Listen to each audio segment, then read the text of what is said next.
Welcome to the Author to Authority podcast.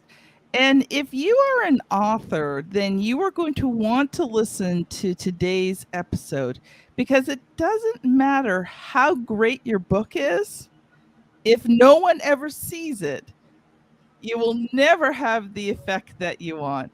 So today I am glad to welcome Steve Kidd to the show, and we're going to be talking about effective book marketing. Now, Steve is a best selling author, he's a business coach, and a radio show host. And he's passionate about helping others share their stories and achieve their dreams. He has published over 20 books and multiple bestsellers. Steve knows that a bestseller can turn you into an industry leader. His heart driven approach has already helped thousands of people to make a positive impact on the world. So let's discover Steve's strategies for achieving bestseller status and becoming a go-to expert in your field. Welcome to the show, Steve. Thanks for having me, Kim. I really appreciate it. So, Steve, this is your first time on the Author to Authority podcast. I would love for you to just take a few minutes as we start and just share a bit of your business story. How did all of this come about? How did you start publishing books and, become now someone who coaches others to become a bestseller? Absolutely. So, my business story actually starts when I was 5 years old. I actually began selling door to door when I was 5 years old. My parents had purchased a set of holiday napkins and greeting cards for my brothers to sell. They quickly decided that they didn't really want to be in sales. They'd rather mow lawns and stuff like that to earn money. Being the upstart little 5-year-old that I was like, "Can I go?" And they packed up the bag, assuming that I'd get bored in 5 minutes, like is typical. Instead, I came back with an empty bag and a pocket full of money, and I've been in sales and marketing ever since.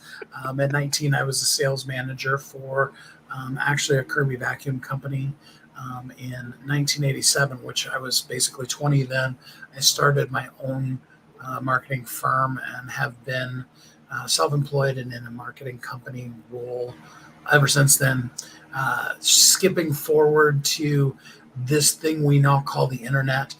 In the days before that word actually existed, I was working in online space and bulletin boards and other computer-related digital marketing. And then once the internet came about, of course, we continued on with the marketing company that way. 2007, we did our first book, made it a bestseller, and discovered just how powerful bestseller is in all of your marketing. In fact, I'll go so far as to say you're never going to maximize the marketing campaign that you have unless you have attached to it that you're a best-selling author or that it's a best-selling book. Since then I've been working with authors. Had the privilege of working with almost 5,000 people now, helping them with their books, everywhere from writing to publishing to marketing their books to bestseller and beyond. And that's kind of the 2-minute version of the last 50 years or so of my life. What would you say was the hardest part in all of this? Because, sometimes people look at people like you and think, wow, right? But I always love to hear the other side of the coin. Well, so through the course of that, I've been through 2 marriages, raised 6 kids. I was a single parent of 5 for almost 5 years. Lots of challenges. And there have been times when I've had to literally work a whole entire another job to be able to afford to say that I was still self-employed. Always love doing the work that I've done, but that doesn't mean that it's always put money on the table. I used to, this is the silliest thing in the world to brag about, but I used to brag about the fact that I could make it through a month on less money than most people could make it through a couple of days or a week on. That's not necessarily something to be proud of, but I was pretty good at managing money. But it does make it tough. I didn't have big investors or people that just dropped massive tons of money on me. So I had to work and struggle and have things sometimes go right and sometimes go wrong and then move on from there. I love it. I love it. Because sometimes there's this conception that if you're truly an entrepreneur, it's all going to work out for you. And it's just going to be this lovely straight line upward right to success. And reality, most days it feels like a bowl of spaghetti and you probably don't have half a clue which direction you're heading in. Right. Yeah, I mean, it needs to be the heart and soul and core of the passion of who you are as a person.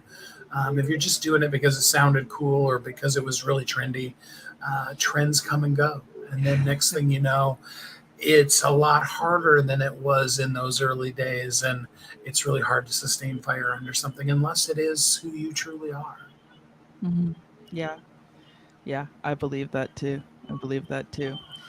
So, Steve, I know you've come prepared today to share about effective book marketing. So, I'm going to let you loose for a bit to share what you've prepared, and then we'll talk about it. All right. Well, the here's going to be the thing that'll probably blow out everybody's holy cows, and then we'll work our way from having destroyed everybody's expectations. As I say in my 20th book, which is a number one international bestseller, bestseller is only the beginning. Bestseller is day one of an effective marketing campaign. That's where your book really starts now, is on the bestseller list. Now, before people are asking, it's like, well, then everybody's a bestseller. Well, no, the truth of the matter is, out of the 80% of the people in the entire world that say they want to write a book, only about 5% ever do. And out of that 5%, only about 5% of those people ever make it onto the bestseller list. So it is still a significant thing. But bestseller is your strategy for how you launch the book. There's a huge difference between just putting a book out there and then telling the world you did a book and actually having a marketing strategy, having Mm, your book set up properly and all of those kind of things. So that's the number one and most important part of marketing your book is you've got to have that credential. I even use this example in my book. It's kind of like if you want to be a doctor, the first thing you have to do is graduate from medical school. Now, when you walk across the stage, nobody hands you a stethoscope and a pad and says, here, start writing prescriptions. In fact, what they hand you is a great big bill. And then they tell you, now you get to go and be an intern and do very much less than exciting work and work extremely long hours to really learn how to be a doctor. Graduating from medical school is really just passing a test to prove that you mhm, have the knowledge information of anatomy and physiology. That's really what that means. And that's why sometimes people will be doctors and not go into that field. They'll do other things. mm, So that's important to understand is that that's the credential. That's a third mm, party. In this case, I always rely on Amazon because they're the only statistically driven bestseller list that I know of. And when we become a bestseller on Amazon, that's a third party that is, in this particular case, the place where most all books are sold, saying during this process of time, whether it was an hour or it was 10 years, doesn't make a difference. The book was on the bestseller list. yes. That's the credential where we start, just like when you graduated from medical school. And then we build on top of that solid foundation all of the things. A lot of people go into it. Had a good friend of mine actually that said, I wrote this book and I'm in love with it and I want to sell 1 million copies of the book. Now, just so you know, Kim, I did actually outline to him a process how to sell 1 million copies of a book. It is doable. It is not something magical like some of the Facebook ads I've seen where it's like, how I sold 1 million copies of my book in 30 days. You know, I, Yeah, I right. mean, if your name is Tony Robbins, that's probably true. If Beyonce brings out a book, she'll sell 1 million copies in the first 30 days. But if you're a brand new author, you're probably looking at, if you wanted to do 1 million copies of book sales, you're probably looking at somewhere in the neighborhood of a 3-year process to build the kind of community and the support and the following to do that number of sales. So it is doable. But then at the end of the day, you're making on average $1 to $2, and that's if you self-published on each of the books. Um, Much less than that if you went through traditional or hybrid publishings, and that is pretty much about the hardest way I can think of to go from zero to $1 million. If you took even something simple like a course or speaking engagements, you can make the same amount of money much easier and without quite as much work and stress to be able to get there. So that's some of the basics. Jump in, ask me questions, Kim. Oh, good, because I was just about to. I was just going to say, there's this prevalent teaching that's going around, and I'm sure you've kind of heard it that, you know, write a book and it's a field of dreams and everyone's going to come and yeah, you can sell a million books in 30 days and yeah, if you've spent the last 20 years building an audience, maybe. You know, I love the fact that you covered that, Steve, because it's something that, just aggravates me to no end when I talk to authors who have this amazing book and such a wonderful dream to get that book out there and they've been deceived. Like it makes me angry. Yeah, for sure. We have to understand that the average book sells 40 copies ever in its lifetime. So that means that the books that sell millions are skewing all the ones that sell none back to every single book that exists. The average is 40 books ever sold. Okay, so that's a really low number. And we need to understand that when we're going into talking about book sales so that then we put in an intentional marketing process, whether that Mm, be for selling the books or for maximizing the book for other things, or giving the book away for free, or the myriad of different marketing mm, options that a book could be most useful for. yeah, yeah, yeah. So where would be a good place? So let's say we've got someone who's listening today who's an author, and what would be a good place for them to start?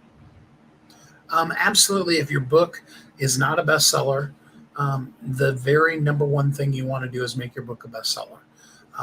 The bulk of, and this is again one of the things that it's kind of like when I tell people that there's no Santa, when you found out as a kid that there's no Santa Claus, it is a system, it's not magic.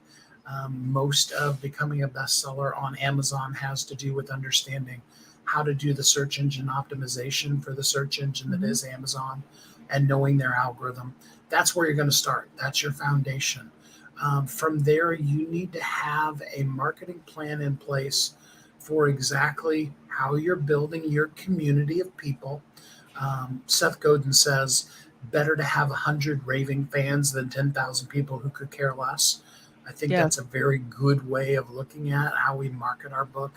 And then we have to have a system for how are we going to really get those 100 raving fans, not just Mm, going on Facebook and friending.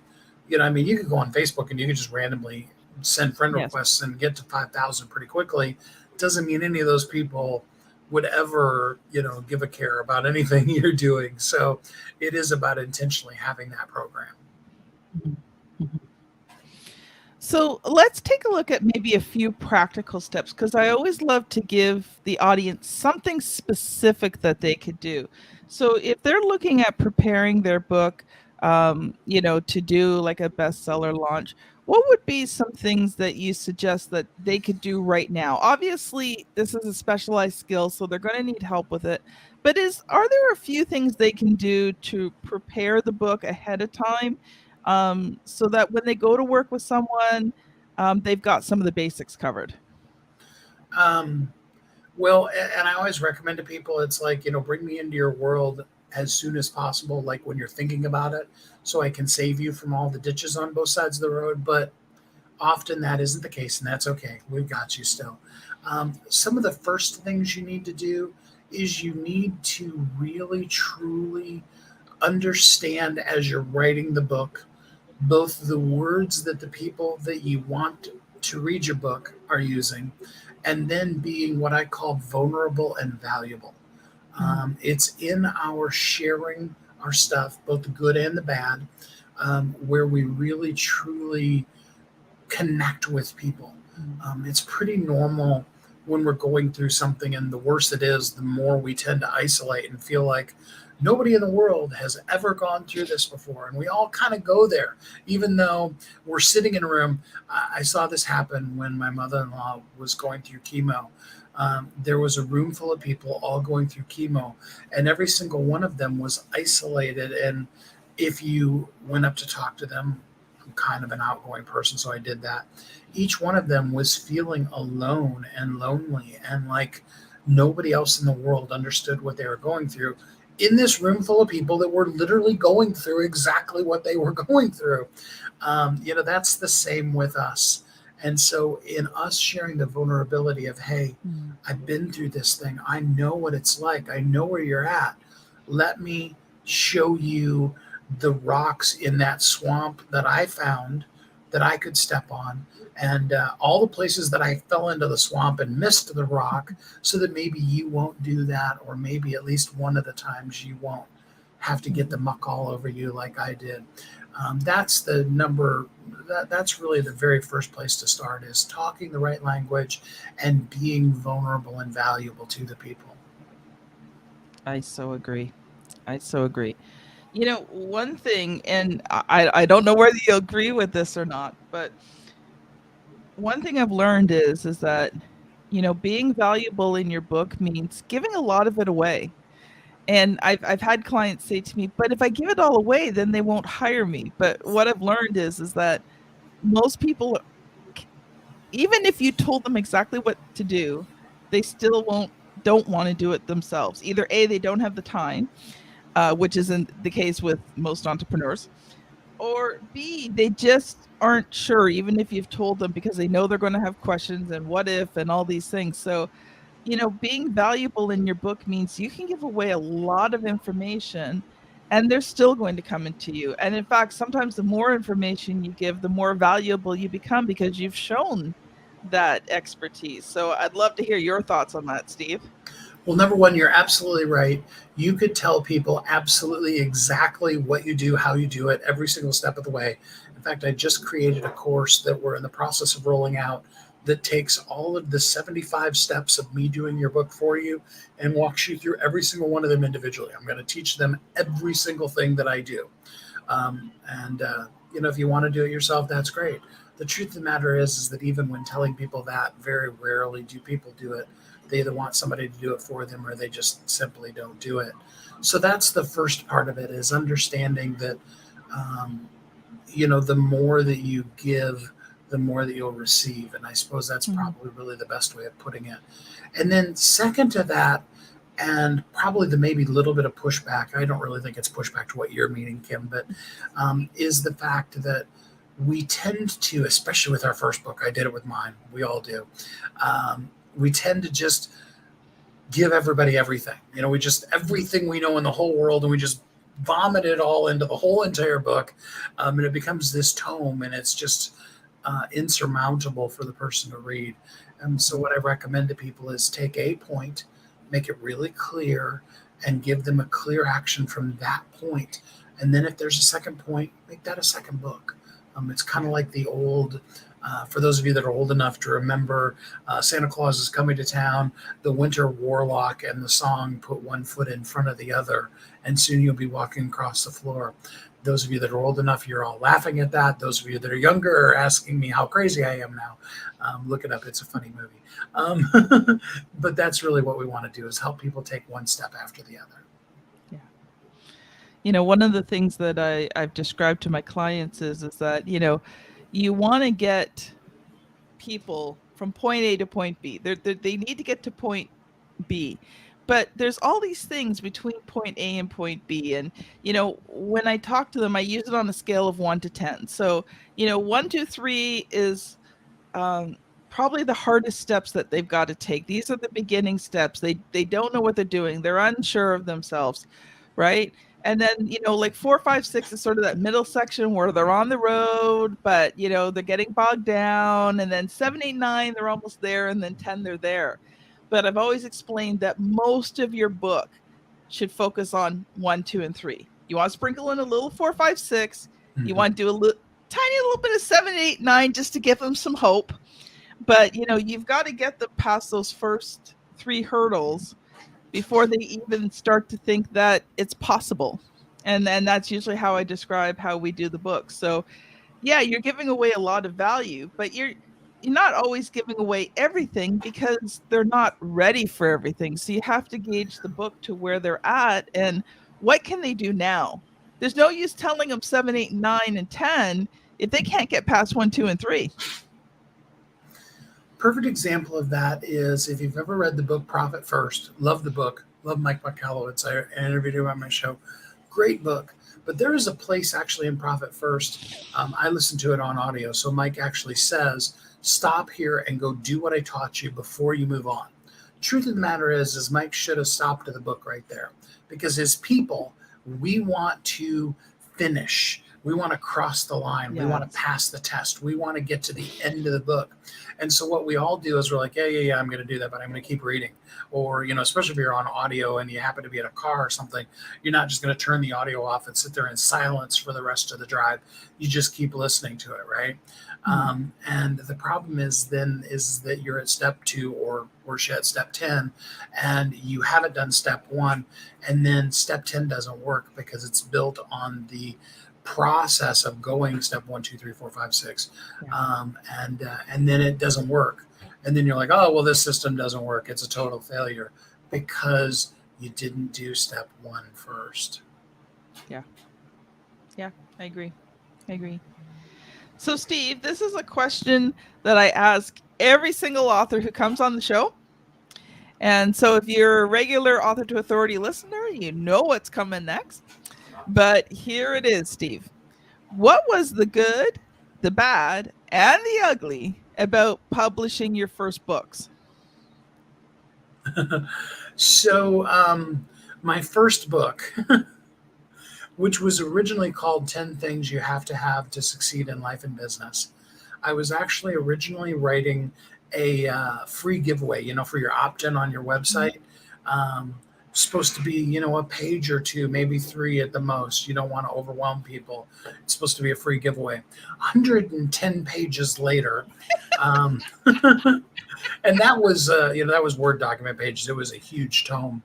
So like 150 plus pages by the time. Yeah, it was an enormous book.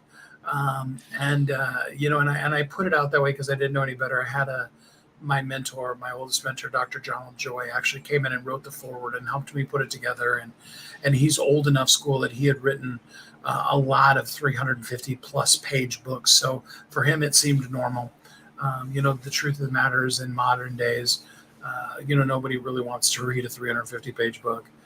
And we can talk about the statistic on that later if you want to. But I ended up actually re-releasing that book as 10 individual books. And each of those books is probably, 70 to 100 print pages, when it's actually done, when you have the foreword and the conclusion individually for each of them. So that was pretty ugly. But it was just, me spewing everything and me feeling like I was going to write. The best part, and I think I'd have to say this universally with every book and every author I ever worked with, is that moment that you are a best-selling author.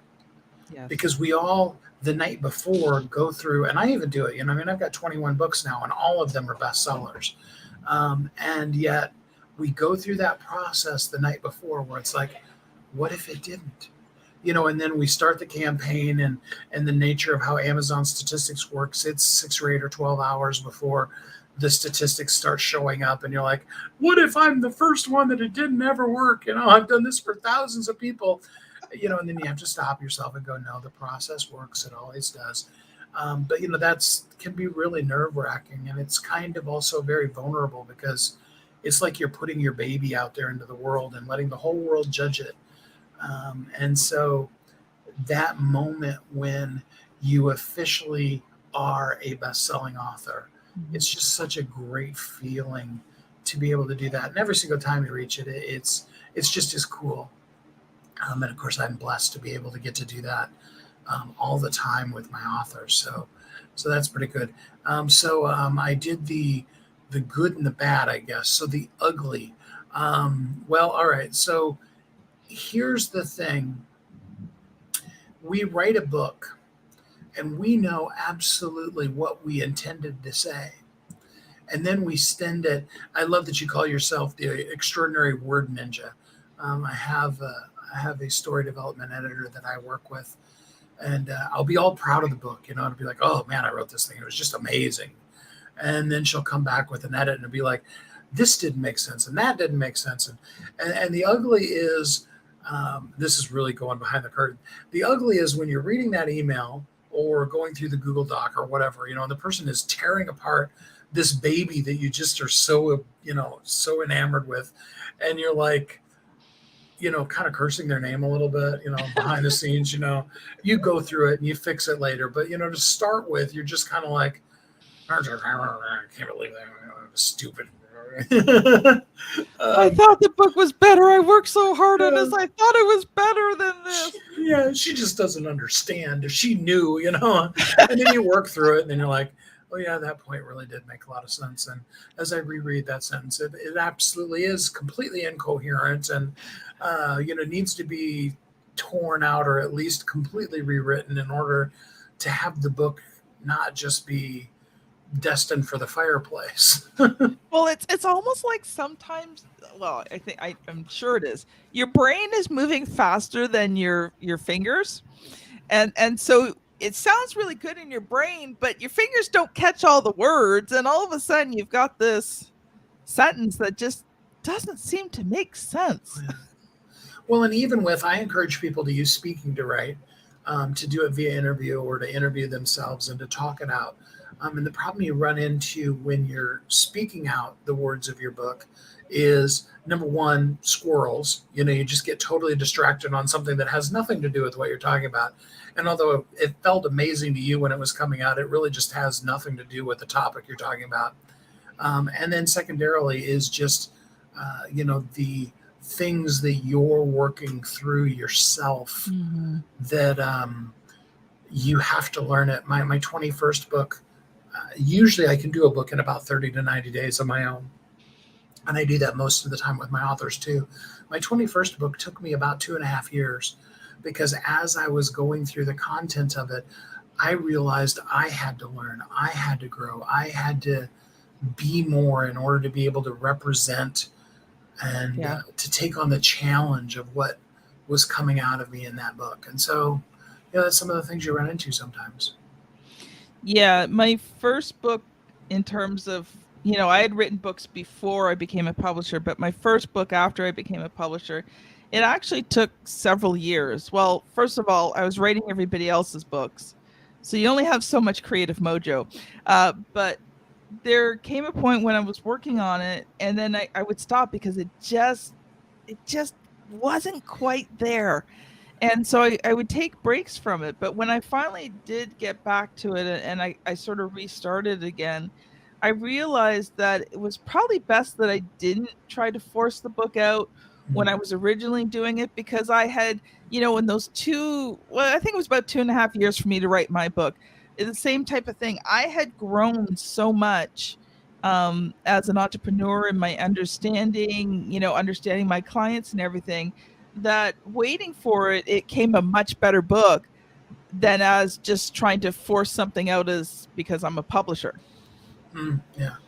Now, the flip side, I will say to the listeners, because the listeners are all going to latch a hold of that now and give themselves an excuse to wait on their book, is the place that you're at right now, there's somebody that's a step, 5 steps, 10 steps behind where you are right now. You're going to continue learning and growing and have more to give them 2 years from now. And you may have to even completely redo the book or do another book, but don't not share with the people. That's really great English.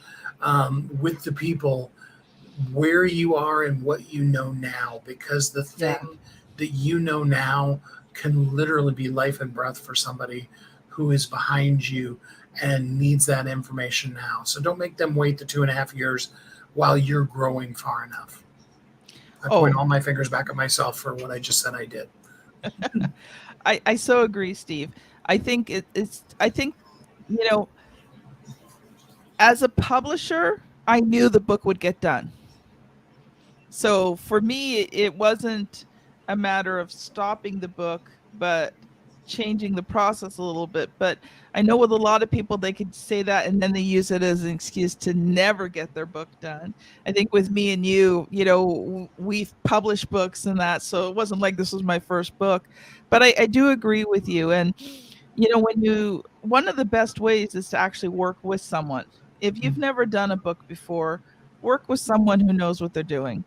Invest that money. First of all, it's going to be a higher quality book, but also the process is not going to leave you wanting to throw your computer out the window.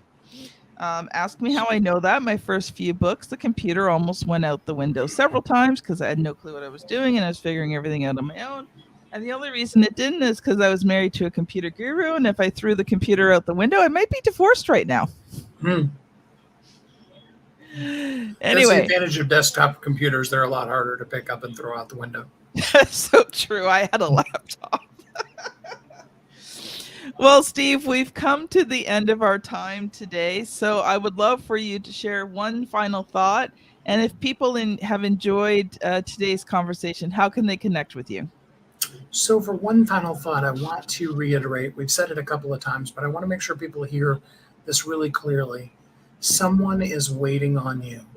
There's somebody that's making a bad decision. They made it yesterday. They're going to continue making it until that very thing that you do, that in fact it may be so easy for you that when you're thinking about writing a book, that's not even what you're thinking about writing, because obviously everybody must know how to do that. There's somebody that it's very difficult for them, and they're waiting for you to share the magical way that you do that super simple thing, which isn't so super simple for them, but is for you. So get that book out there. Don't wait. Help the people. That stuff inside of us is only as good as we give it away. I mean, we want to use it in our lives too, but it's really intended for us to give it away. So that would be my advice to you. As far as for those of you that would like to connect with me more, you do see on the screen askstevekid.com will take you straight to my schedule. I'm glad to talk to anybody anytime. But I do have a free gift for you. If you go to ongoingwealthguide.com, that's ongoingwealthguide.com. That's a free, and this one is actually a free, giveaway. It's not 110 pages. It's just a little document that has 5 little steps to help you be able to truly create abundance in your life. So meaning that, some days we look at the bank account and it's less than others. And if you put a big, huge deposit down on a house, your bank account's going to be severely depleted from where it was the day before you made that deposit. Doesn't mean you're any less blessed or any less abundant. It just means that, the abundance is flowing in a different way. And this guide is really there to help you have a 5-step formula that no matter what's going on in your life, you can stop, reboot, reset, and begin the process again of growing and thriving and really being abundant in your life. So absolutely go get that free gift of ongoingwealthguide.com. Awesome. Thanks you so much, Steve. Absolutely. This has been Kim Thompson Pinder and Steve Kidd on the Author to Authority podcast. Thank you so much for listening, and we'll see you on the very next episode. Bye now.